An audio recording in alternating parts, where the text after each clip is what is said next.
Hello বন্ধুরা, welcome back to my channel Sujata Sonai. তোমরা সকলে কেমন আছো? আশা করি ভালো আছো, আর আমিও ভালো আছি। আর ভীষণ ঠান্ডা পড়েছে, একদম কিন্তু রোদ্দুর হয়নি, আর বৃষ্টি হবে হবে করছিল। তার একদিন মতো আগে আমি কিন্তু সকালবেলায় সংসারের যা বাসি কাজটা ছিল ওগুলো সেরে নিয়েছি।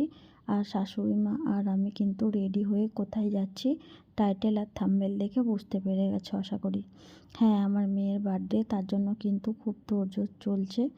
আর আমরা কিন্তু সবাই কোমর বেঁধে কাজে লেগে গেছি। আর এখানে বাড়ির সামনে মা মনসা আছেন, ওনাকে একটু প্রণাম করে নিলাম। আর আগের দিন হয়েছিল মুগ পুলি পিঠে বা ভাজা পিঠে যেটাই বলো, ওই পিঠেটা কিন্তু মা খেতে খেতে যাচ্ছে। আর এই যে আমার শ্বশুরমশাইয়ের লুকটা একবার তোমাদের দেখিয়ে দিলাম। আর এটা হচ্ছে পিসি শাশুড়ি। পিসিমণিকে তো অনেক ব্লগেই দেখে থাকবে তোমরা। পিসিমণি যাচ্ছে আমার জায়ের বাপের বাড়ি, আর ওখানে কিন্তু আমার জেঠু শ্বশুরের মেয়েও আছে। তো ওদের ওখানটায় একটা পুজো ছিল, কালী পুজো, সেই জন্য পিসিমণি যাবে। তো একই টোটোয় যাব, তারপরে রাস্তা চেঞ্জ হয়ে যাবে। আর আমাদের সকলকে কেমন লাগছে কমেন্টে অবশ্যই জানিও। আমরা কিন্তু টোটোর জন্য এখানে দাঁড়িয়ে আছি, আর টোটো আসলে সবাই মিলে যাব। তারপরে যাচ্ছি কোথায় সেটা তোমরা দেখতে থাকো, বুঝতে পারবে। আশা করি আজকের ভিডিওটা একটু অন্যরকম, তোমাদেরও ভালো লাগবে। ভালো লাগলে লাইক কমেন্ট শেয়ার করো। আর এই যে এই জায়গাটায় নেমে গেছি টোটো থেকে, এখানটায় দেখো একটা মানুষ মারা গেছে। তো এখানটায় তো মানুষ মারা গেলে ভিডিও করা উচিত না, তবুও একটু দেখালাম তোমাদের। দাঁড়িয়ে দেখছিলাম। এখন যাচ্ছি শ্বশুর বাড়ি, যাচ্ছে আমার শ্বশুর, আর আমি যাচ্ছি কিন্তু মামা শ্বশুর বাড়ি, আর মা যাচ্ছে বাপের বাড়ি। তো যাই হোক, আলটিমেট যাচ্ছি আমার শাশুড়ি মায়ের বাপের বাড়ি নিমন্ত্রণ করতে। আর এই জঙ্গলটা বা আম বাগানটা দিয়ে কিন্তু হেঁটে হেঁটে যাচ্ছি, আর গল্প করছি তিনজন মিলে। আর একটা পিঠে ব্যাগ নিয়েছিলাম, ওটার মধ্যে কিছু বিস্কিট চকলেট এসব ছিল, আর জলের বোতল। আর এই হচ্ছে ঝুলন্ত বাঁশের ব্রিজ। এটা পার করতে এত ভয় লাগছিল, তবুও কিন্তু পেরোতে পেরোতে তোমাদেরকে শেয়ার করেছি। দেখো চারিদিক কিন্তু কুয়াশায় ঢেকে গিয়েছে, আর এই ব্রিজটা কিন্তু একদমই বাঁশের। তো যাই হোক, ওখানে কিন্তু গিয়ে আর ভিডিও বানাইনি, কারণ ওরা খুব টানাটানি করছিল থাকার জন্য। তো যাই হোক, একটু গিয়ে কথা বলে বসে চলে যাচ্ছে কিন্তু জেঠু শ্বশুরের মেয়ের বাড়ি। অনেক দিন বাস চাপা হয়নি, তো বাসে উঠে হেব্বি লাগছে, তবুও একটু ভিডিও করে তোমাদের দেখালাম। তারপরে দেখো বাস থেকে নামছি। আমরা যতক্ষণ বসেছিলাম কিন্তু ভাড়া চাইনি। তারপর আমরা যখন নামছি বলছে ভাড়া দাওনি কেন, চেঁচামেচি করছে। তো ভাড়া তো দিতেই হবে, না দিলে কি ছাড়বে। যাই হোক, বাস থেকে নেমে গিয়ে দেখছি এরকম একটা হচ্ছে ব্যারিকেড করে, খুব সুন্দর। এটা মানে চাঁপাতলা বলে, আমার অনেকেই চিনে থাকবে যারা কাছাকাছি আছো, আমার ব্লগ দেখো। তো ওই বাসায়ের ওখানটায় নেমেছি টেরা বাঁধের কাছে। তারপরে যাচ্ছি এই যে আমার জেঠু শ্বশুরের মেয়ের বাড়ি।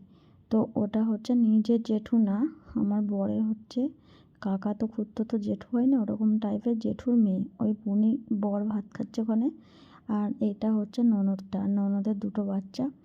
তো এই দেখো ননদদের ঘরে বসে আছি ঠান্ডায়। আর আজকে ছিল পয়লা মাঘ, বাংলার 1 তারিখ মাঘ মাসের।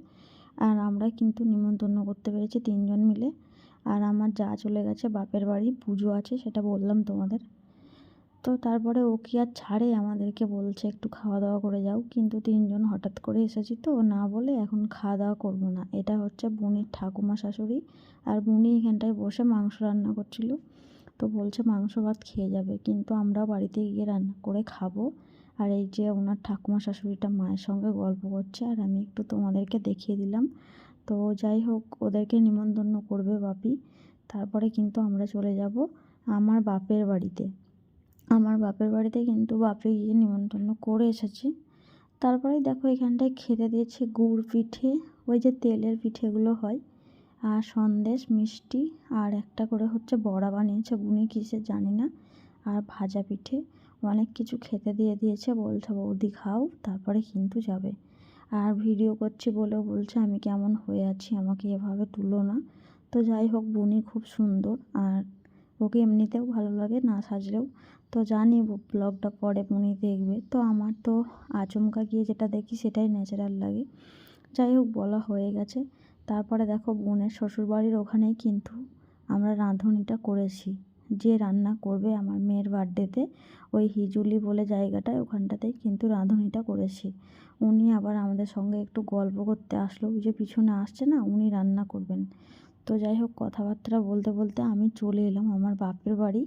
আর শ্বশুর আর শাশুড়ি মা চলে গেছে কিন্তু শ্বশুর বাড়িতে। এখানে এসে কিন্তু দুপুর হয়ে গেছিলো, যেহেতু আমি খাওয়া দাওয়া করছি। আর এই যে আমার মেয়ে কি খাচ্ছি সেটা তোমাদের এক ঝলক দেখিয়ে দিই। আলু ভাজা, বেগুন ভাজা আর মাংস কষা করেছে আর টমেটোর চাটনি। কিন্তু বাবা তো আলু খায় না, তাই মাংসে আলু দেয়নি। আর সত্যি কথা বলতে আমাদের বাড়িতে, শ্বশুর বাড়িতে মাংসেতে আলু কেউই পছন্দ করে না। তো যা হয়েছে সেটা খাওয়া দাওয়া করব, তারপর আমি চলে যাব বাড়ি।